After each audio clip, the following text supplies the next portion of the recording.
culture is very rich, with over 5,000 years of history. Their cuisine bears influences from Europe, the Middle East, North Africa, the Mediterranean, and America. The Jewish table is at the center of Jewish worship. Food is inextricably linked with the Jewish faith and has its own laws. When you know the kosher rules, you realize just how deeply they affect day-to-day life. For example, in her wonderful book, How to Run a Traditional Jewish Household, Blue Greenberg writes, "You are what you eat. You are also what you cook, how you shop, where you dine, how you crack an egg, what you burn up, how long you wait between meals, and the way you slaughter a calf." Now, we all know the best way to access a culture is through its cuisine, but for Jewish, that goes double. To learn about kosher food, I went to the Auckland Hebrew congregation in the city to visit my friend Laurie. The synagogue and Kadima College bring together a close community.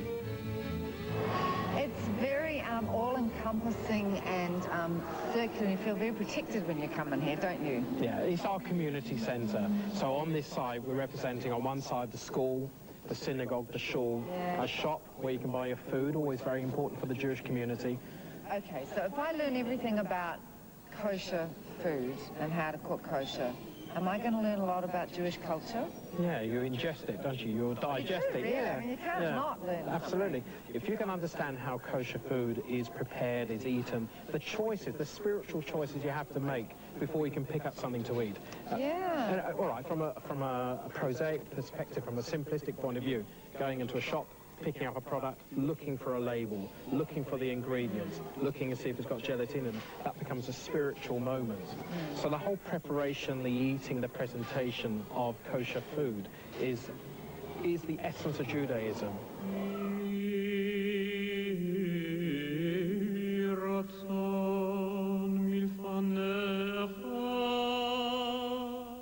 So this is where it all comes from. Yes, this is the Sefer Torah. This is a scroll of the law. It's a handwritten scroll containing the 5 books of Moses. And we believe that God gave the law, the Torah, to Moses at Mount Sinai. It's about 3,500 years ago. And each Sefer Torah, each scroll of the law, is copied one from another, letter by letter. So we have a tradition that each one replicates a previous generation, and each is therefore exactly and faithfully the Word of God. Centuries of rabbinic debate followed to form the kashrut laws observant Jews follow today.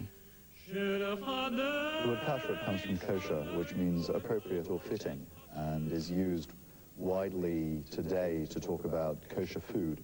And God in the Bible instructs a number of very basic concepts. He says that milk and meat shouldn't be eaten together or cooked together. He says that certain types of species are acceptable and certain are not. You know, we can have beef, we can have sheep. We're not allowed to have pork or rabbits. In fish with fins and scales like salmon and trout are acceptable, but shark are not, and shellfish are not. And swarming things, crustaceans and insects are not kosher. And chicken is, but birds of prey such as the owl or the eagle or the giant moa and the hawk would not be kosher. At the shul shop, everything is kosher. Outside here, the easiest way to spot kosher food is to find a certification symbol. That means a rabbi or licensing body has checked the ingredients and handling. Rabbi Lawrence makes inspections for our very own Kiwi kosher mark. The contents of the shul shop also tell stories of where their Jewish consumers come from. Israeli couscous, Hungarian cherries, Russian borscht, and imported sweets the students at Kadima buy.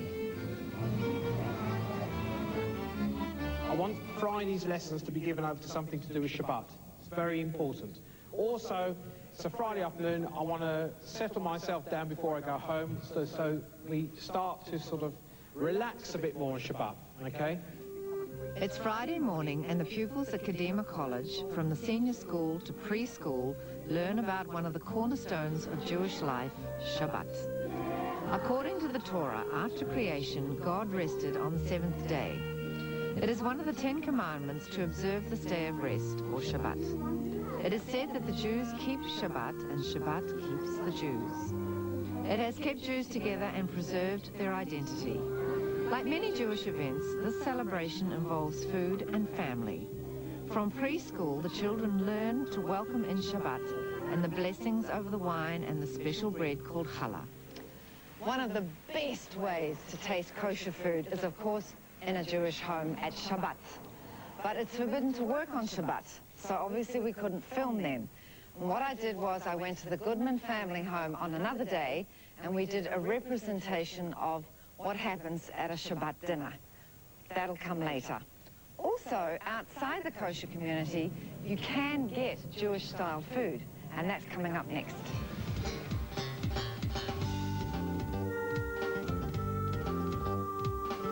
Food when I was living in Montreal in the 1970s.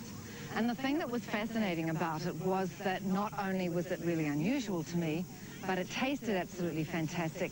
And there was always a story attached to every Jewish dish you ate. I mean, every smoked meat on rye that I had in Montreal, there was a story about a village that it came from, another life, another generation, or my grandmother always made it like this.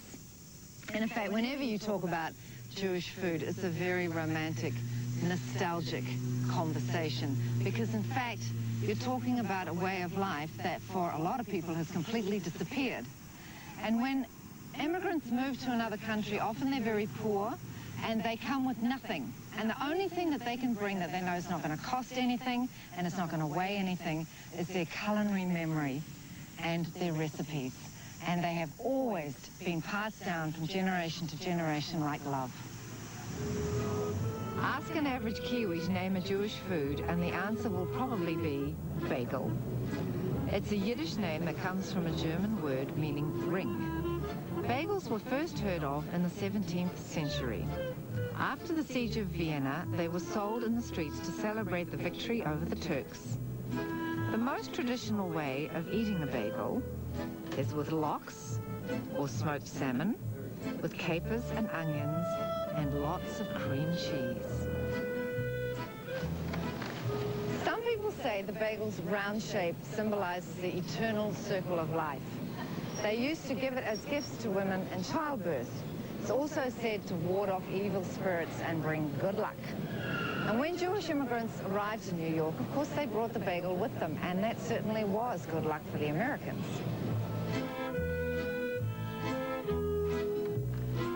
Wolfram Brothers Bagelry is run by a Kiwi couple who couldn't find a decent traditional bagel when they moved home from Washington. So Fran and her husband decided to learn to make their own. We went to the American Institute of Baking in Manhattan, Kansas, and took a course there, and then researched in the AIB library all the different bagel formulas, came back here, tested the different formulas, and we decided on one formula to use. That formula had to suit the flour they could get. Bagels need a high gluten flour. It is mixed with yeast, salt and water and kneaded to a firm dough. Then it's cut into long strips and fed into the bagel shaping machine.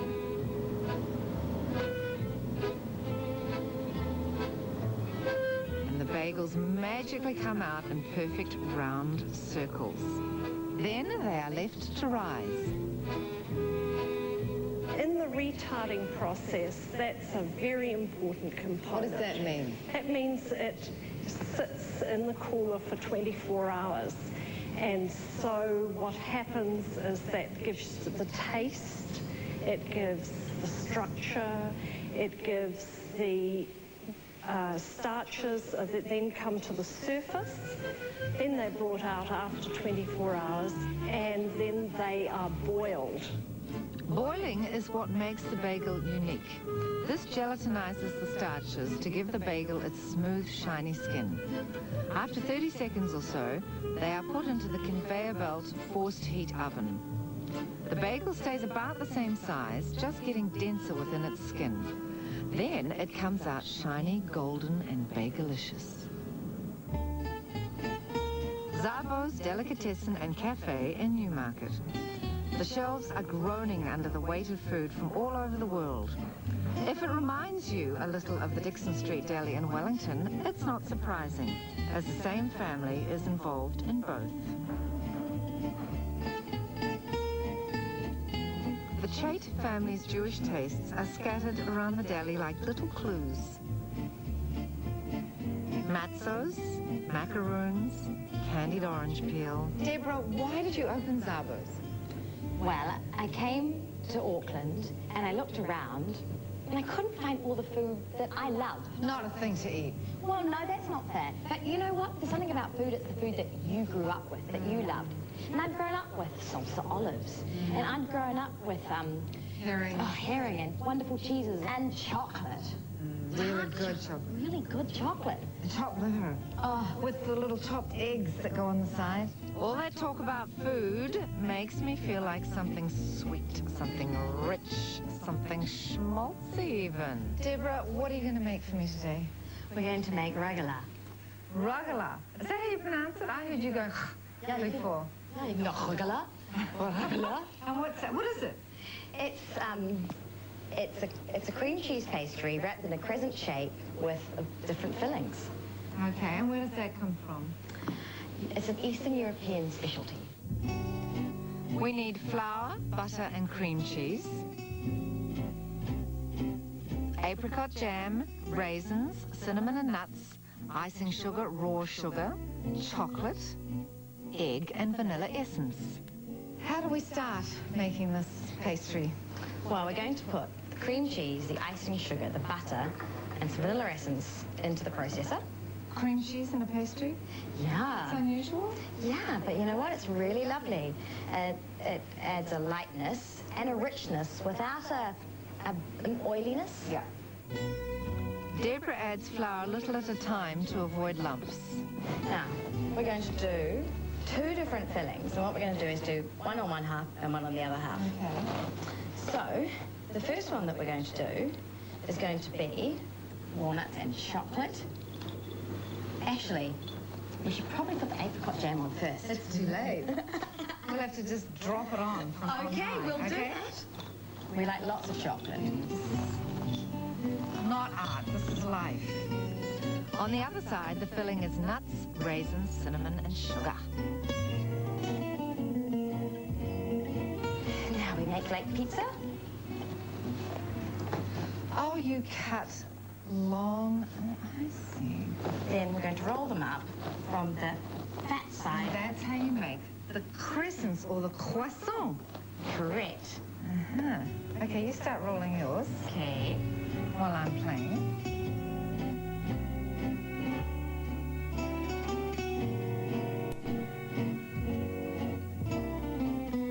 Next, you brush the rugala with egg wash and sprinkle with sugar. Bake at 180 degrees for 20 to 30 minutes until golden.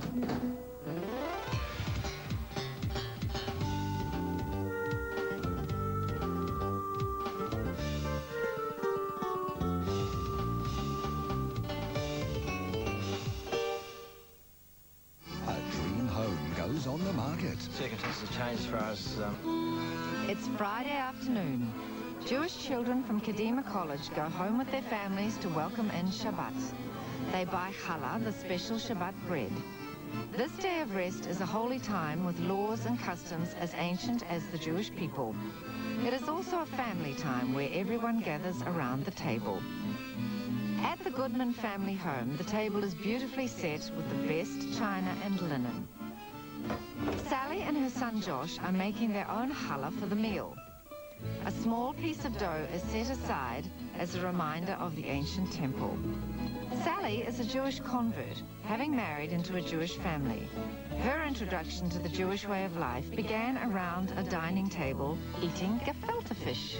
The memory of these goes back a long way to when I used to go around to my husband's family home on a late Friday afternoon when they were getting ready for Shabbat. Florence's father would have come home from work early and he'd be in the kitchen and he'd be cooking these gefilte fish.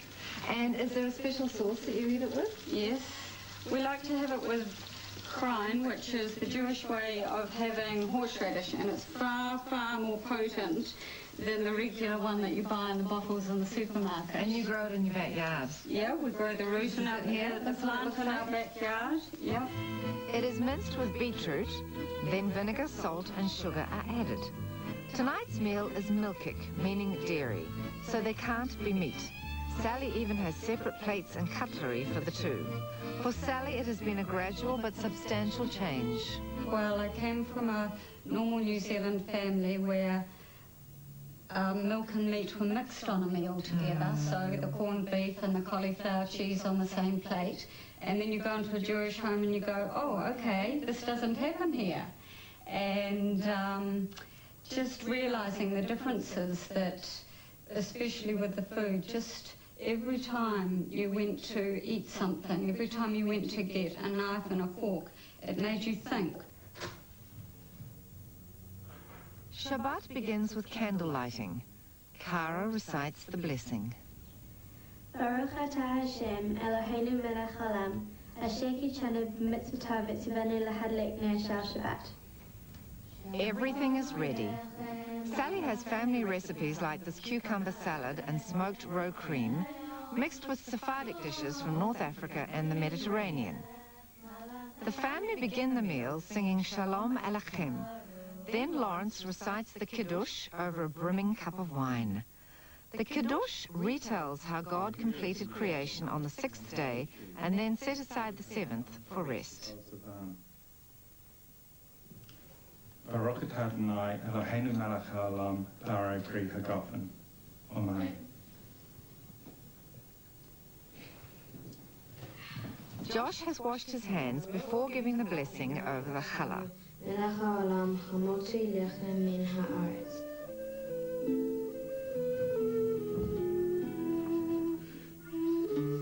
No one speaks while he cuts and salts the challah. Conversation can only begin after it is tasted. It is really, really a good family time, but most people's week has been really, really hectic and meals may have been a bit scratchy during the week, and it is lovely to get the family together. I have finally managed to drag a man into my kitchen, so I'm going to make him work. Now, Laurie, I'm feeling very poorly at the moment. What can you suggest? One thing, Bobby's chicken soup. Bobby's chicken soup? Bobby's chicken soup, my mother's chicken soup. Okay, tell me about chicken soup. Okay, chicken soup is specially for Shabbat, and we can prepare it beforehand, simple ingredients, boil it up, leave it, okay, perfect for the whole of Shabbat. And it fixes everything. Totally. It's a Jewish antibiotic, in other It is, penicillin. Okay. Here's what we need. A chicken with feet, necks and gizzard. Celery, parsnip, carrot, swede, onion and parsley. Salt, paprika, saffron and sugar. Some stock and pepper. Laurie, how do we make chicken soup? Chuck this, yeah, well, chuck it in, right, throw it in. Let's get it in there, for God's sake. So we've got carrots, we've got parsnips. Yes, yep. Peasant stock, Yeah. right, put it in there. Celery, Yeah. bit of parsley. Okay, now I think we'll put some salt in first of all. Salt. Yeah, Is that kosher salt? it costs enough. Right, Pepper? some pepper. Right, All right, now what's this stuff? chicken stock with other bits in it, comes all the way from Israel. And it's kosher. Purely kosher, it's How wonderful much do I stuff. put in? Put in about 3 of those. 3 of those? 3. Oy vey. All right, it's going in. Yeah, sorry. Now, what's this? Okay, bit of paprika, just a Like a pinch. couple of pinches? Yeah, go on, another pinch. It's Okay. beautiful colour Now pepper, isn't then, it? now then, let's get the chicken. And, Yes. Yeah, and Oh, look at those gorgeous the place for spurs. Let's plug those in. chook. Yeah, and we fight over this. Pippic. What's that? Pippic. I don't know, don't worry what it is. Don't But don't go ask. there, Don't okay. go there. Next. Yeah, a few necks in there like that. And sugar, a pinch. Put, 2 pinches. 2 pinches. A bissel more. 3 pinches, I can feel it. You want 3 pinches? Okay, then there's everything in there.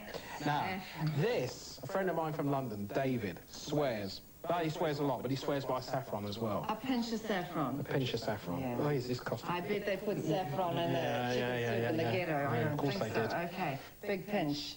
Okay, now, what we need to do, Cover it with water. cover it with water. Okay. Put the lid on and bring it to a rapid boil.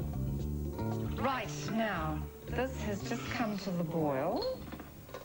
What happens next? Okay, next you have to get rid of all this scummy stuff on the surface and all the fat.